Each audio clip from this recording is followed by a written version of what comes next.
Must try ആയിട്ടുള്ള ഒരു അടിപൊളി ഡെസേർട്ട് ആണ് കേട്ടോ. ഹോസ്റ്റലേഴ്സിനൊക്കെ എളുപ്പത്തിൽ ഉണ്ടാക്കാൻ പറ്റിയ ഒരു അടിപൊളി ഡെസേർട്ട് ആണ്. ഉണ്ടാക്കാനായിട്ട് എന്ത് ഇത്ര വൈകിപ്പോയെന്ന് ഞാൻ വിചാരിച്ചു. ഡിന്നർ ഉണ്ടായിരുന്ന പൊറോട്ട ആയിരുന്നു കേട്ടോ. ഇതൊക്കെ ട്രെൻഡിങ് ആയ ഒരു സാധനമായിരുന്നു കേട്ടോ. അപ്പൊ എന്റെ വക കുറച്ച് സാധനങ്ങൾ കൂടിയിട്ട് ഞാൻ ഉണ്ടാക്കിയിട്ടുണ്ട്. ആദ്യം നമ്മൾ കെറ്റിൽ ഇച്ചിരി പാല് തിളപ്പിച്ചെടുക്കാം. ആ തിളച്ച് വരുന്ന പാലിലേക്ക് ഇച്ചിരി ഹോർലിക്സും പഞ്ചസാരയും കൂടി ഇട്ട് കൊടുക്കണം. പിന്നെ ഒരു പാത്രത്തിൽ പൊറോട്ട എടുക്കണം.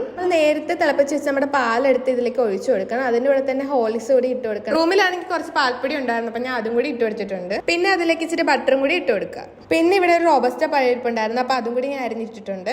പിന്നെ വീണ്ടും പാലൊഴിക്കുക. ഈ പാൽ നല്ലപോലെ ഒഴിക്കണം, എന്നാലേ പൊറോട്ട നല്ല കുതിരത്തുള്ളൂ. പിന്നെ നമ്മൾ ഈ സെയിം കാര്യം റിപ്പീറ്റ് ചെയ്യുക. ഞാൻ ഒരു മണിക്കൂറോളം വെച്ചിട്ടുണ്ടായിരുന്നു ഇത്. ഇനിയാണ് നമ്മൾ ടേസ്റ്റ് ചെയ്യാൻ പോകുന്നത്. സത്യം പറയാൻ ഇതുവരെ ഉണ്ടാക്കിയതിൽ ഏറ്റവും അടിപൊളി സാധനമായിരുന്നു ഇത്. ഞാൻ തിന്നിട്ട് ഇവൾമാരുടെ വായിൽ വെച്ച് കൊടുക്കാൻ വെയിറ്റിംഗ് ആയിരുന്നു. ഇവൾമാരെ അത്രക്ക് അടിപൊളി സാധനമായിരുന്നു. ഇവിടുത്തെ പൊറോട്ട ഇഷ്ടമല്ലാത്ത ഞങ്ങളായിരുന്നു. ഇങ്ങനെ ചെയ്തുകൊണ്ട് പൊറോട്ട എവിടെ പോയെന്ന് പോലും ഞങ്ങൾ കണ്ടില്ല. ഒരു വട്ടങ്ങളും ട്രൈ ചെയ്യണം. ഇതുപോലുള്ള വീഡിയോ ഇഷ്ടപ്പെടുവാണെങ്കിൽ എന്റെ ചാനൽ സബ്സ്ക്രൈബ് ചെയ്തേക്കണേ. അപ്പൊ നെക്സ്റ്റ് ഇതിൽ അടിപൊളി വീഡിയോ ആയിട്ട് കാണാം.